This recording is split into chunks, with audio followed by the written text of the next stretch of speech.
माननीय सभापति जी, मैं बताना चाहती हूँ कि मान्यवर कांशीराम जी ने जब इस मूवमेंट को शुरू किया, पार्टी बनाई थी, तो उन्होंने ये कहा था कि यदि हमें अपने पैरों पर खड़ा होना है तो एक वोट और एक नोट।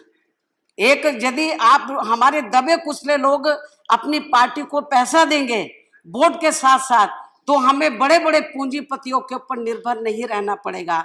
तो मान्यवर कांशीराम जी के दिशा निर्देश अनुसार पूरे देश के अंदर हमारी पार्टी बड़े बड़े पूंजीपतियों से पैसा नहीं लेती है, जो दबे कुचले लोग हैं उनसे पैसा लेकर इस मूवमेंट को आगे चला रही है, और ये मूवमेंट आगे फल फूल रही है। लेकिन जो पूंजीवादी लोग हैं, जो धन्ना सेठ लोग हैं, जो पूंजीवादी मानसिकता के लोग हैं, उनको ये सब अच्छा नहीं लग रहा। और खास तौर से उत्तर प्रदेश जो आबादी के हिसाब से देश का सबसे बड़ा प्रदेश है, और वहां पर जब उत्तर प्रदेश के लोग पार्टी का संगठन वहां भी चला रहे, पूरे देश के अंदर वो आर्थिक मदद देते हैं। और जब मेरा माननीय उपसभापति जी, मैं बताना चाहती हूँ, जब मेरा जन्मदिन होता है 15 जनवरी को, तो पूरे देश के अंदर तो बहुजन समाज पार्टी के लोग इसे आर्थिक दिवस के रूप में मनाते हैं। मैंने अपने लोगों को बोला, मुझे सोने चांदी मत दो, गहने मत दो, मुझे कीमती ऑर्नामेंट वो गिफ्ट मत दो, आपको जो भी कुछ देना पार्टी को आर्थिक सहयोग दो। आर्थिक सहयोग दिवस के रूप में मेरा जन्मदिन बनाते हैं।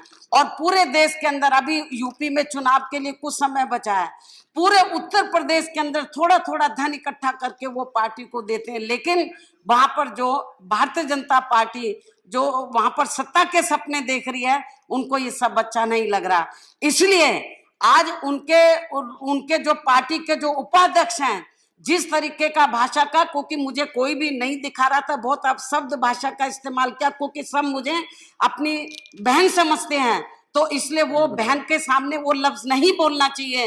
मैं उनका आदर सम्मान करती हूँ, अपने सभी भाइयों का जो हाउस के अंदर है, मैं उनका कदर करती हूँ। तो मैं समझ गई कि वो ऐसी भाषा का इस्तेमाल किया है जो मेरे संज्ञान में नहीं लाना चाहते। लेकिन माननीय उपसभापति जी, मैं कहना चाहती हूँ कि जो भाषा का मेरे ऊपर जो उन्होंने इस्तेमाल किया मेरे खिलाफ, हालांकि नेता सदन ने व्यक्तिगत तौर पर भी और पार्टी के तौर पर भी उसकी निंदा किया है, मैं उनका इसके लिए आभार प्रकट करती हूँ। सभी दलों के नेता ने, प्रतिपक्ष के नेता ने भी, हमारी बहनों ने भी उसको कंडम, मेरी बात सुन लीजिए, कंडम किया है। मैं उन सबकी मैं आभार प्रकट करती हूँ। लेकिन माननीय सभापति जी, मेरा यही कहना है कि एक दलित वर्ग की बेटी, तो जो उत्तर प्रदेश की 4 बार मुख्यमंत्री रही है, मैं अकेले राज्यसभा के अंदर यहाँ पर मैं चुनकर नहीं आई हूँ, मैं यहाँ नॉमिनेट होकर नहीं आई हूँ, मैं कई बार लोकसभा की भी मेंबर रही हूँ, मैं लोकसभा में भी रही हूँ, राज्यसभा में भी मैं कई बार इधर इलेक्ट होकर आई हूँ, 4 बार मैं उत्तर प्रदेश की मुख्यमंत्री रही हूँ।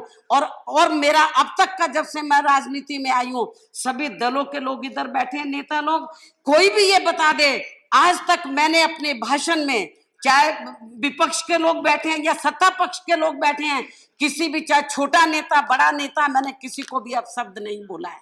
विचारों की लड़ाई होती है, मैं विचारधारा को लेकर तो मैं हमेशा तीखा प्रहार करती हूँ, वो को करना चाहिए हम वीकर सेक्शन के हित में।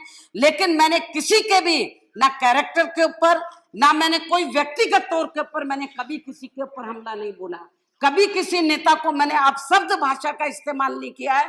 पूरा हाउस इस बात से अवगत है, पूरा देश इस बात से अवगत है।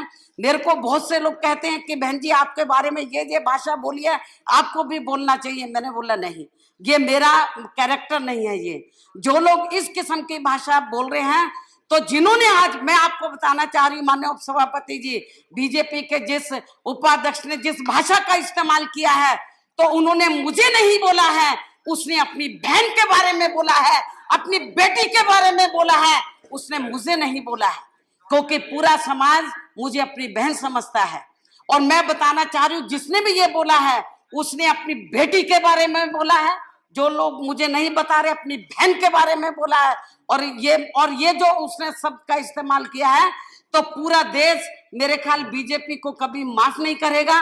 क्योंकि जो, और दलित वर्ग के लोग, ये तो सोचना चाहिए था बीजेपी के उपाध्यक्ष को, एक तरफ गुजरात में आग लगी हुई है, अभी वहां पे मामला ठंडा नहीं हुआ है, दलित वर्ग के लोग कितने दुखी हैं, किस तरीके से उनका उत्पीड़न किया गया गुजरात के अंदर। और इतना नहीं, मुझे तो लग रहा था जब केंद्र में, एक मिनट, जब बीजेपी के नेतृत्व में सरकार बनी थी, जब इस सरकार के एक मंत्री ने कहा था कि दलितों को जानवरों की संज्ञा तक दे दी थी, उनको कुत्तों तक कह दिया था, लेकिन इस सरकार ने उस मंत्री को नहीं हटाया।